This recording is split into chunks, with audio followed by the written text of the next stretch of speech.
Guys, pakiulong. Kailangan mo ng spares.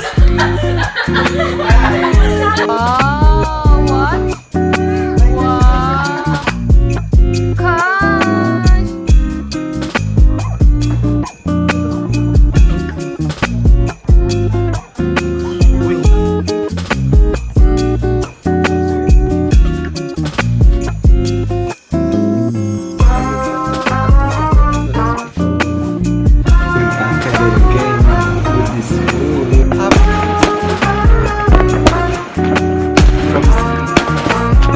There, sa may school. Feeling ko first time ko siya share sa inyo. Nung in-upload ko yung first ever video ko, I was actually feeling down that time kasi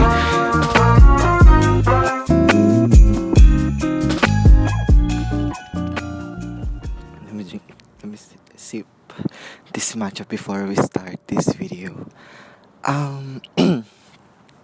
Actually guys, this is just an update, life update, and I just wanna sit here in my favorite spot where I found myself happy nung nakita ko talaga tong spot na to. Feeling ko ito na yung turf ko, my secret. Not so secret since alam niyo naman kung saan to. But anyway, ayun lang naman.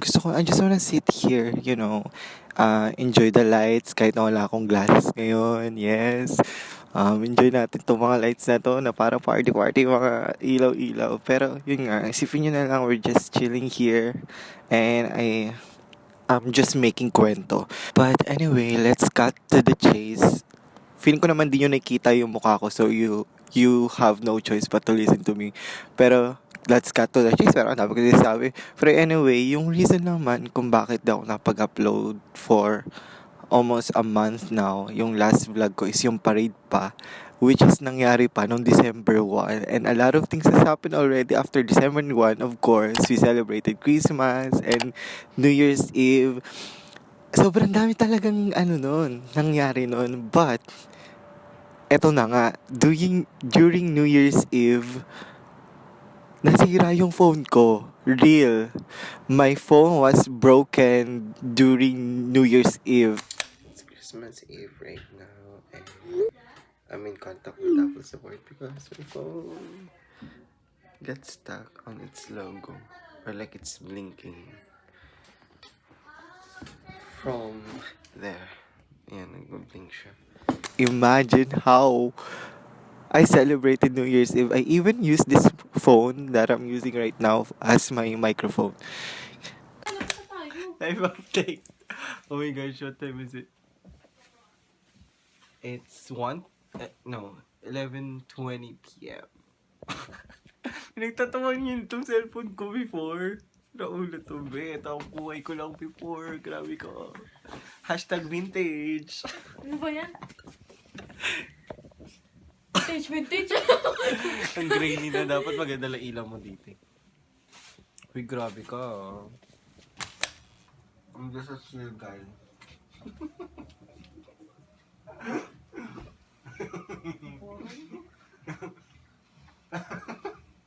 Ba yan? Lungkot ka, be.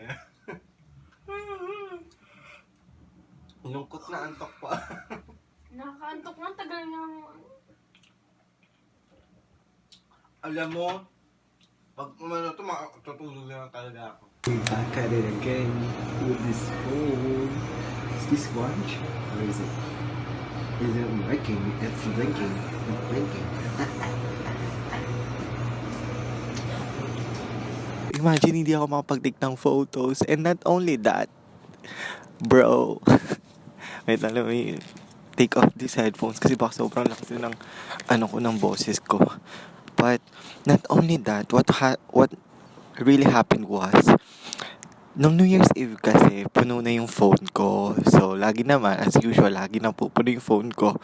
And then, I tried to avail the 200 gig subscription sa iCloud. Tapos yun, ginim ko sa'yo, ay, mura lang naman, go na natin yan. Tapos, with that, syempre binabackup ko yung mga photos, ganyan, binabackup ko lahat ng mga laman.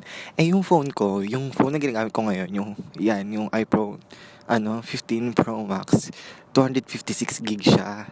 Yung inavail ko na storage is 200 gig lang. So, my theory is that baka hindi niya kinaya yung pagbabackup ng storage. That's why, ang nangyari while waiting for my turn or our turn for the bathroom, kasi nga New Year's Eve, syempre, alam mo naman, nagsasalita ng maligo, ganyan. Yung phone ko, as in, nagkukwentuhan lang kami nila mama sa kwarto. Yung phone ko, bigla siya nag-blink, nag-turn off. Tapos, from there, nag-loading siya. Alam niyo yung loading na parang naglo-loading ng pag magta-turn on, turn off. Ganun, nag-loading siya. Tapos nag-turn on, turn off ulit. Wait lang, oh my gosh, ang lamig pala. Hindi ko na uubadin tong headphones. So, yun nga, going back.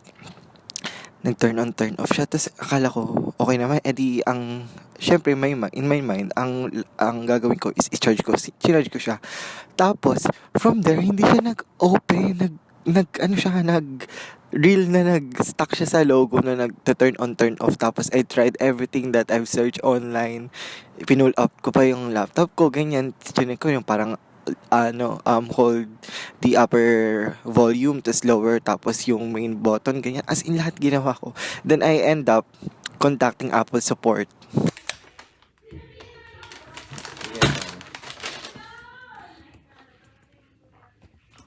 Yun, kinontak ko yung Apple support and then I opted to book an appointment. Actually, sila yung nag-book ng appointment for me on January 2. So, parang technically, 3 days or 2 days akong walang phone na matino kasi nga, sira yung phone ko.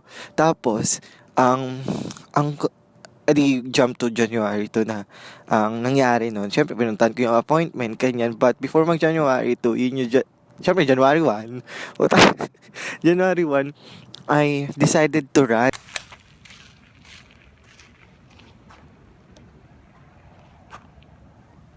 So yun, January 1, need ko mag-run kasi parang feeling ko, need ko i-debrief yung nangyari lahat-lahat. Kasi sabi ko, ang concern ko nun, paano yung mga photos ko? Like, ever since I got this phone, paano yung mga nandun? So, hesitant ako talaga ipunta siya dun sa app, sa binok sa akin kasi ang initial thought ko sana ibalik siya dun sa pinagbilhan ko kasi baka mas alam nila since sa kanila ko naman kinuha yung phone, ganyan. Pero since Apple naman yun, tsaka credited ng Apple yung pinuntahan ko, doon ako nagpunta. Tsaka parang less likely hindi na sakop ng pinagbilhan ko yun yung paggawa ng phone. So there, basically, I need to run, I need to go outside just to think and debrief everything that happened and to prepare myself for the next day. So the next day came, ayun, repair nga ako ng phone. Tapos, basically, guys, wala na talaga lahat ng laman. Hindi naman lahat ng laman, but like, most of the content ng phone ko nawala kasi kung ano lang yung na-backup niya, yun lang yung na-restore ko. At first, in doubt pa ako na, sige, let's give it, the benefit of the doubt. Baka naglo-loading lang, mabagal ang wifi ko, tapos hindi pa nag-a-appear yung mga photos, videos, ganyan. Tapos, yun, inano ko na, as in, sinetap ko ulit yung phone ko. Para siyang brand new phone, gano'n, no, binalik. Tapos kumakain ako. Hindi ko maramdaman yung pagkain ko. Na parang walang lasa yung pagkain na kinakain ko that time. Tapos hindi ko ma-accept na, what if wala na talaga yung mga laman nun? As a sentimental person, sana gets nyo yung yung kinimkim kong, ang sakit, no, imagine na parang, simula nitong dumating yung phone ko, ang dami ko na memories. And mind you guys, yung nakikita nyo dyan online was just glimpse ng mga stories na pwede ko pa share, yung mga memories na kinikip ko talaga to myself. Tapos, and then January to nga. And after that, sobrang danas talaga ng araw, ng hayop danas ng araw na yun. Kasi di ba parang fresh, brand new phone yung phone ko. So, wala mga apps, ganyan. January 2, just to share, din namin yun, sahod din namin yun. Wait lang. sahod din namin siya. So, in my mind, sabi ko, hala, paano ako magbabayad? Paano ako mag-share ng hatian namin? Naka-up nga yun. Tapos, edi chinek ko din yung yung bank ko. Hindi ko ma-open yung bank ko for some reason, even though I tried to log in using my username, my email, tapos password, hindi siya nagla-login. So, I went to the bank, Sponty went to the bank kasi I have no choice. Kasi naman tawagan ko pa, yeah, I can call the bank lang. Since nasa mall na rin naman ako, might as well go to the nearest bank na lang, diba? So, pumunta ako doon. Tapos sobrang sponty. Tapos ang pinakamaganda na nangyari ng araw na yon, I got a compliment from someone na parang Pakistani siya na all this na kasi teacher siya eh. Tapos sabi niya, I like your bag. Yung sabi ko, oh really? Ganto ganyan. Sabi ko talaga, you know what, this is, sabi ko, that's the only thing that's the only good thing that happened to me this day. Kasi nga, ang dami ko nangyaring ganyan. Tapos, chinika ko, ganyan. Sobrang casual kasi, normal yun dito na mag-casual talk, small talks, ganyan. Tapos yun, umuulan nun guys, wala akong payong, ganto ganyan. Tapos, eto pa pala, nakalimutan ko yung kwento na, papunta ng bank, papunta pala ng mall, wala akong yung card na, yung bus card ko, like yung transpo card ko, hindi ko dala. So, kung hindi ko rin dala yung wallet ko, hindi ako makapunta sa appointment ko, malilate ako. Tapos, ang ginamit ko nun, cash. Buti na may cash pa ako papunta. Tapos yung pauwi na, sabi ko, oh my gosh, wala pala akong cash. Though, kaya ko naman mag-book ng Uber. Pero like, girl, ang lapit lang na magbo-book pa ako. Lalakarin ko na lang yun kung wala talaga akong cash. Tapos tsaka ako mag-ano. Pero since, meron pa naman natira. Pero, as in, hindi na enough yun. Like, hindi sakto yung pamasahe na binayad ko. Tapos eto pa, nang paupo na ako, sabi ko, oo nga pala, wala na akong cashless na yun. Tapos, nakalimutan ko pa manghingi ng transfer ticket. Di kahit na kulang, ang kapal ng mukha ko na, pero dead mas, since pinayagan niya naman ako, sabi ko, sige na nga, manghingi na ako ng transfer ticket. Yun, bala ko pa na magliwaliw kasi nga sabi ko, hindi ko matanggap, kailangan ko pa mag-isip-isip. So, umuwi ako nun. Tapos, fast forward, January, alam mo nangyari sa akin lately in January? Wala naman, most of the time pumasok ako ng work. So, basically guys, yun, naayos yung phone ko ng January 2. Tapos, inintay ko pa na baka mag-appear ganito ganyan yung mga laman nun kasi nga, syempre nakalipas na ganyan. Ate ko, wala talaga nag-appear kung ano lang yung na-backup niya. Though, before mamatay yung phone ko, parang 191 pa. Natatandaan ko talaga 191 out of 200 yung nasakop ng So, I was expecting a large amount of files, na a large amount of photos, ganyan. Madaming photos na inaano ko. Kasi nga, 191, imagine 191, di ba? Ang dami ko nang, sana may kita doon ng mga laman. Pero ang onti lang talaga. Ang natira lang dito, yung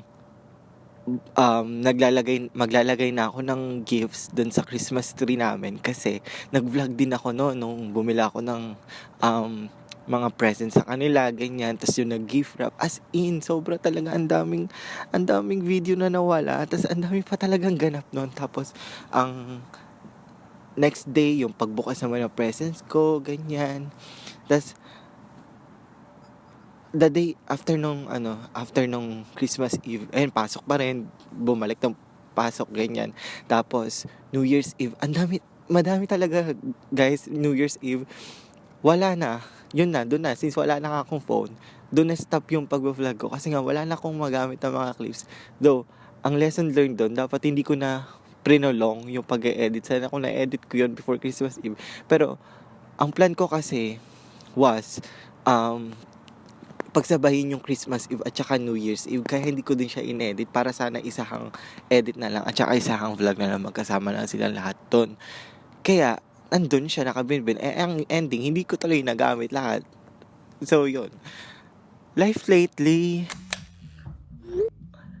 currently doing this insurance thing under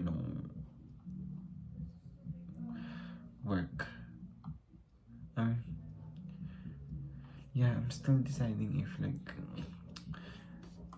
ko yung health coverage kasi sa health coverage under yung eyeglasses or contact lens, which I need to pay for until what I until whenever I want to stay in this company. Or, ang dilemma ko is, yung dental for sure, need ko yun. Yun yung I'm really after for. Yung health coverage, since I have my life insurance separate as well. Or like, worth it ba? Ang isip ko kasi, worth it ba siya? If hindi naman ako long-term talaga, long-term plans na under ng, company. Or I can just, avail such glasses or contact lens from straight out of my own money. I'm not sure. Okay. Yes. Yes, thank you. Okay ba? Wow bubuksan niya Caught on cam niya ba Ano ba? Kabag niya ba Beto rin yung sa akin eh. Ay, nangialam talaga siya. Wait, nasa ba? Totoo siya. Nasa ba? Masarado mo yung hindi siya nagpapabukas. Ay, masigido talaga siya. Uy, hindi ganyan. Eto mo.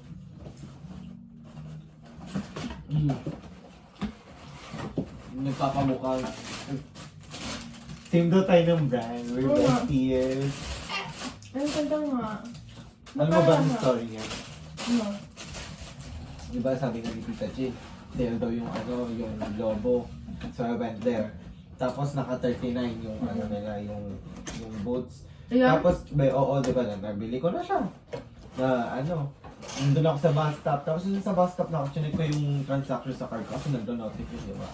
Tapos pagkakita ko, yung 74 yung niya, kinito ko na. 74 So, yung wala kang magawa? Ano walang magawa, girl? Pumapayag ba ako nang wala akong magagawa sa mga bagay-bagay na so pumunta ka. dedihado ako? Binalikan ko siya, sabi ko, i-return ko nga sana kasi bakit ganun 74? Wala naman akong plano talaga bumili na eh. Sabi niya, Tapos may bumalik ito, sabi niya oo, since final sale, they don't allow return policy nga, ganyan. Tapos sabi niya, ilo-lower daw niya. Actually, una niyang sinabi nun, hindi niya re-return, ganyan, parang, yun na. Tapos yung transaction, sabi ko, yun yung nakalagay sa display eh.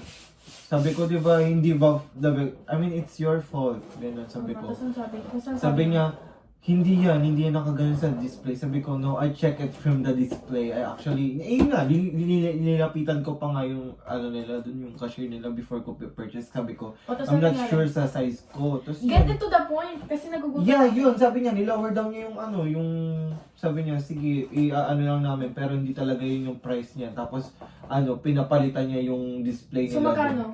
39 pa rin. Ewan ko kung babalik sa card ko. Sana bumalik. Immediately. It's urgent, Anyway, going back, this is just the part of my life na you don't see that often kasi hindi ko naman siya ginagana. I mean, if you want to see more of this, the adulting stuff, or maybe I should share more of this. Like, hindi na yung masyadong hang out and all. But yeah, sige na nga. Sabi naman nila, avail ko na to. Avail natin yan. Assurance avail. Assurance mini yan. Ito pala yung chika ko. Ayan. Muna akong winter boots. From Comic. By the way, guys, if you're planning to get me some size 9, guys. 9, 9.5, or 10. Yeah. Pag-isipan muna natin. Yun lang naman nangyari sa akin lately. Gusto ko lang mag-update sa inyo. Sana na-enjoy nyo tong update na to. And before I end this, bakit ko ba share sa inyo? Especially yung part na New Year's Eve siya nangyari. Actually guys, if you are following me ever since I started YouTube, fun fact, just to share, if you're new here, my first ever video was a Christmas haul. Christmas hauls. That's why it hurt so much nung ano yan? Drone ba yan? It hurt so much nung wala akong ma-post nung Christmas at saka New Year's Eve kasi that's something na, alam mo yun, parang bumalik ulit ako dun sa moment na first ever upload ko ng video. And feeling ko first time ko siya share sa inyo. Nung in-upload ko yung first ever video ko, I was actually feeling down that time kasi gustong gusto ko i-share, gustong gusto ko i-start yung YouTube channel ko. Tapos hindi ako makapag join sa sa celebration kasi nga like gusto ko ma-upload during that time. Tapos gusto ko sana before mag-year ends, no, New Year ko siya i-upload. Tapos parang bumalik ulit yung ganun. Parang hindi ko alam, history repeat itself. Parang nabalik yung same feeling na hindi ko alam kung trauma ba siya or basta parang nabalik ako sa same feeling na that made me question myself again, that made me question the decision of this, my decision of doing YouTube, ganyan. Kasi parang tama pa ba yung ginagawa ko, na tama ba na ganun ako ka eager to share something, tapos nangyayari ba, nakakalimutan ko na to experience what's in front of me, or hindi naman. Kasi another thing is that baka tinetest lang ako to keep pushing forward, to create more memories, ganyan. It's just that I need to balance life, ganon. Pero yun lang, gusto ko lang i-share na ganon din siya naka-hurt sa akin. That's why I had to somehow pause for a while, na hindi ko muna pinera sa sarili ko na mag-explain, mag-share sa inyo. Kasi feeling ko, need ko pa mag-recover from being hurt. Kasi sobra talaga, like a sentimental guy. Hindi ko ma-imagine na, real ba? Wala na talagang laman yung mga phone ko. Wala na yung mga memories doon. But, since I'm still doing this, I'm sharing this to you guys. Maybe sooner. I'm still doing this. I'm sharing my life to you guys. I'm still sharing my life to you guys. I feel like I'm still gonna do this whole YouTube thing as much as I can. But let's say, for example, when I reach that point of my life na I wanna live my life sa extent na sobrang private na, sana magets nyo rin kung bakit ko siya ginawa. Sana gets nyo na gusto ko na rin ng tahimik na buhay. Kasi gets nyo ba na ang tagal ko na rin siyang ginagawa. Hindi ko alam kung imposter syndrome to, and maybe it's just me focusing on the numbers and all, na parang wala naman ako achieve, wala akong, alam mo, parang ang tagal-tagal ko nang ginawa, tapos ginagawa tong YouTube, tapos wala man lang, hindi ganun kalaki yung community ko. Though gusto ko na mag-store ng mga memories, ganyan. It's just that gusto ko din siya i-share sa ibang tao. Pero yun, alam mo yun, yung mga dilemmas na ganoon. Pero as what I have said, since I'm still doing this, probably, most likely, makikita nyo pa rin yung pagmumukha ko online.